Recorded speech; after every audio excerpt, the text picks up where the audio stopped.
বলে stylish commercial সিনেমার definition. সত্যি কথা বলছি, শাকিব খানের থেকে আমাদের এখানের অ্যাক্টরদের শেখা উচিত কিভাবে স্ট্র্যাটেজিক্যালি সিনেমা করা যায়। একঘেয়ে শুধুমাত্র অ্যাকশন সিনেমা বাদ দিয়ে কিভাবে একটা অন্য স্বাদের গল্প, ইন্টেন্স লাভ স্টোরি, সেটা নিজেদের সামনে কিভাবে প্রেজেন্ট করা যায়।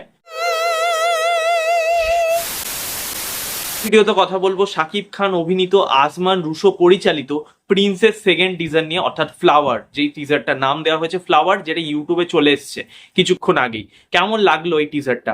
আমার কিন্তু টিজারটা বেশ ভালো লেগেছে, এবং সবচেয়ে যেটা ইউনিক ব্যাপার, টিজারে একটা সিঙ্গেল ডায়লগ পর্যন্ত নেই বা একটা শব্দ নেই, ঠিক আছে? শুধু একটা ব্যাকগ্রাউন্ড মিউজিকের ওপর পুরো প্রত্যেকটা সিন, প্রত্যেকটা জায়গা মানে খুব ভালোভাবে এক্সপ্লোর করা হয়েছে, খুব ভালোভাবে দেখিয়েছে, এবং সিনগুলো কিন্তু ওই ব্যাকগ্রাউন্ড মিউজিকের সাথে একটা মিস্ট্রি ক্রিয়েট করছে, মানে প্রপারলি ব্লেন্ড হয়ে একটা অডিয়েন্সের মধ্যে কিন্তু মিস্ট্রি ক্রিয়েট করছে।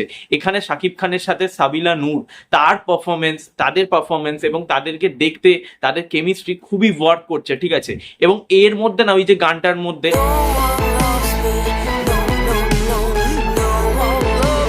এই যে গানটার মধ্যে যে গানটা ব্যাকগ্রাউন্ড মিউজিকে চলছে, ঠিক আছে, সেই গানটা কিন্তু একটা কিছু বোঝাতে চাইছে অডিয়েন্সকে, যে ভাই কিছু তো, এটা যেটা দেখছো সেটার মধ্যে অনেক ব্যাপার রয়েছে। মানে এটা যতটা সাধারণ একটা সাদা মাথা একটা লাভ স্টোরি মনে হচ্ছে, সেটা কিন্তু নয়।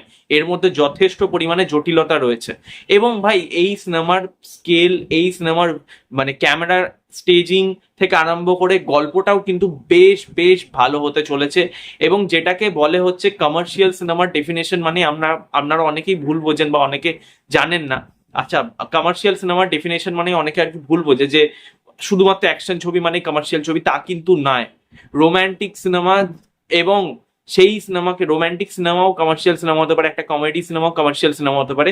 সেটাকে যতটা লার্জার দ্য লাইফ ভাবে প্রেজেন্ট করা যাবে এবং দর্শক যত বেশি কানেক্ট করতে পারবে, সেটাকেই আমরা কমার্শিয়াল সিনেমা, মানে মেজরিটি দর্শক যতটাই কানেক্ট করতে পারবে সিনেমাটার সাথে, তাকেই আমরা বলি কমার্শিয়াল সিনেমা। তো কমার্শিয়াল সিনেমা মানে যে শুধুমাত্র অ্যাকশন সিনেমা তা কিন্তু নয়, এটা আমি বহুবার বলেছি আপনাদের, তো এইখানেও বললাম। সেটাই প্রমাণ করছে এই টিজারটা দেখার পর। আমি বারবার বলছি, খুবই প্রশংসনীয়।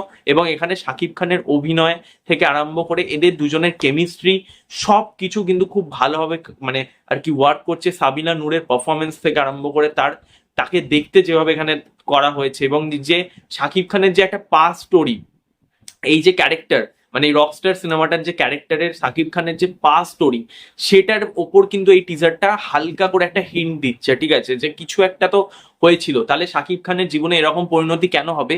সে জেলে যাচ্ছে, সে কেন গেল? কিছু তো একটা তার লাইফের মধ্যে হয়েছিল, তার পাস্ট লাইফে কিছু একটা লুকিয়ে রয়েছে। সেটা কিন্তু অনেকটাই এই টিজারে দেখানোর চেষ্টা করা হয়েছে, যদিও বা এই টিজার থেকে কখনোই বোঝা যাচ্ছে না তাদের মধ্যে কনফ্লিক্টটা কি জন্য হয়েছিল, কি এমন কি পরিণতি হয়েছিল যে শাকিব খানের এরকম একটা দশা হলো। সেটা জানতে হলে কিন্তু আপনাকে সিনেমাটা দেখতে হবে। আমার মনে হচ্ছে না আর কোনো টিজার ট্রেলার আসবে বলে। তারা কিন্তু অলরেডি দুটো টিজার এনে দিয়েছে, আগের টিজারটা ফায়ার, এটা কিন্তু ফ্লাওয়ার। তো দুটো টিজারই আমার কাছে খুব ওয়ার্ক করছে, এবং মানে শাকিব খানের রকস্টার সিনেমার প্রত্যেকটা কন্টেন্টই কিন্তু খুব ভালো হচ্ছে, প্রত্যেকটা প্রমোশনাল মেটেরিয়ালই খুব ভালো হচ্ছে। তো আমি তো বেশ আশাবাদী ভাই এই সিনেমাটা কিছু ইউনিক হোক, বাংলাদেশি দর্শক বেশ কিছু ইউনিক একটা স্টোরি পাক।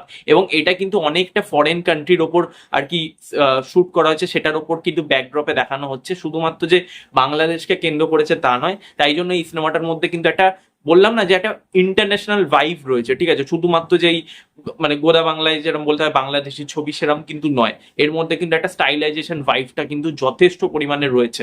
দেখা যাক সিনেমাটা কেমন হয়। আমি তো বেশ আশাবাদী। আপনাদের রকস্টারের সেকেন্ড টিজার অর্থাৎ ফ্লাওয়ার কেমন লাগলো সেটা কমেন্টে অবশ্যই জানাবেন। ভিডিওটা ভালো লাগলে লাইক করবেন, শেয়ার করবেন, সাবস্ক্রাইব করবেন, পাশে বেল আইকন ক্লিক করবেন। নেক্সট দেখা হবে, ততক্ষণের জন্য বেশি বেশি করে ভিডিওটা শেয়ার করুন।